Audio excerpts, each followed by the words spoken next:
કોઈક વળી આડોશ પાડોશમાં મંથરા જેવા હોય અને તમને કહેવા આવે કે તારા સાસુ આવું બોલતા, તો એને જડબાતોડ જવાબ દેવો કે મારા સાસુ ઉપર મને ભરોસો છે. અમારા ઘરમાં એકબીજાની કાપકૂપ કરવાનો રિવાજ જ નથી. હું આટલા વર્ષથી આવી છું, માટે આવી વાત તમારે મને ક્યારેય કહેવી જ નહીં. પછી નામ લેતો મને કહેજો. પણ આપણે તો આમ એટલા બધા ઊંડાણમાં પછી શું કહેતા હતા જાણે પરીક્ષિત રાજા ભાગવત સાંભળતા હોય.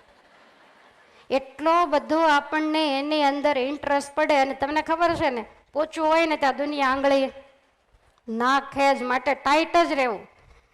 ઘરની અંદર કોઈ પણ વ્યક્તિનું ઘસાતું બોલવું નહીં, અને કોઈનું ઘસાતું કોઈ આપણી પાસે બોલવા આવે તો સાંભળી લેવું પણ નહીં. કદાચ એવું હોય ને તોય ના પાડવી, કારણ કે નાનું એવું છીંડું પાડે તો એમાંથી ગાડા માર્ગ. તમે એકવાર સાંભળી લો એટલે બીજી વાર કહેવા આવે, કારણ કે દુનિયામાં કાંઈ બધાને ભજન નથી કરવું, ઘણાનો ધંધો આ પણ હોય.